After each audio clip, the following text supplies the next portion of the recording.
to me. Information, news, and entertainment on demand. WSRadio.com.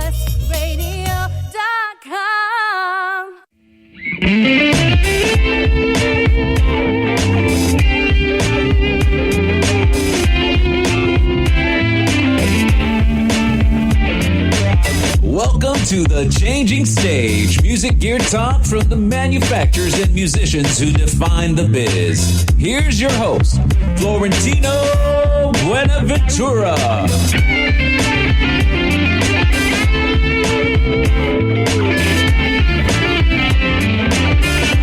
That's right. It's the 11 o'clock hour here on the coast, the West Coast, that is. And this is the Changing Stage radio show. My name is Florentino, and we are powered by the mighty WS Radio Networks, the worldwide leader in internet talk radio, and brought to you by Pitbull Audio at pitbullaudio.com, where they just want you to play it loud. If you want that special piece of gear, get it at Pitbull Audio. And if you're in town, hey, they've got a showroom down in National City. And of course, our good friends over at SIR with Jim and crew. SIR provides all the gear for the touring musicians. And if you've got a company that needs some in-studio gear, or you're a corporation that's going to be doing a special event, they'll provide all your sound and lighting needs. And yes, we've got another great show, as always today. We've got an incredible songwriter as well as recording artist, Miss Carol Dubach. I hope I said that right. Oh, absolutely. That was perfect. Oh, good. You know, sometimes you get the names that are very unique, and you want to say them correctly. How you doing, Carol? Thank you for coming on the show today. Well, thank you for having me. Yeah, I appreciate it.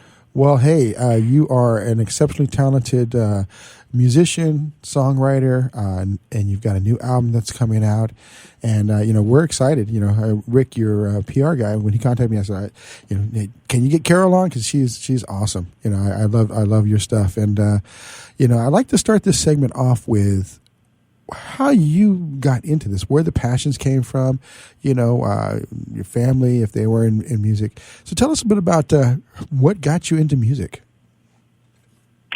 Well, you know, you're kind of born with music in you from the time I was really little. I played piano, you know, at 4, and saxophone at 7, and was always, you know, listening to music and writing down the words and whatnot. So it started very early on.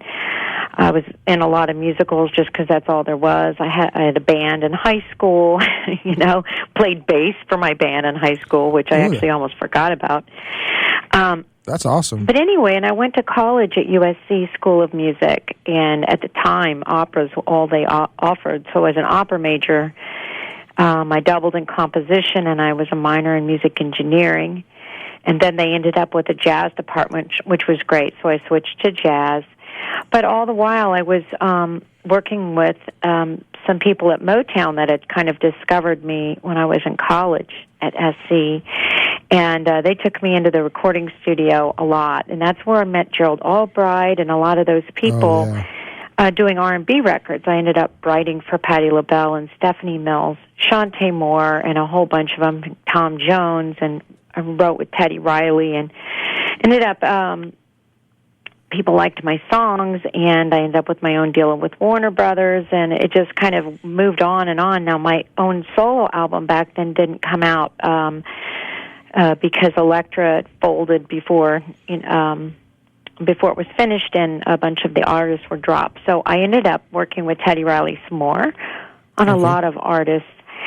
And so it just kind of went from there, and then I ended up on with Maurice White of Earth, Wind & Fire, working on several albums with him, and it's just been a wonderful, very long list of people that I admire. That is a crazy ride. Yeah, there's a great number of talented. I love Tom Jones. You know, most people, you know, would probably bypass that one, but that's one of my favorite artists because he was really a soulful singer back in the day when, you know, guys from Wales didn't sing like that before.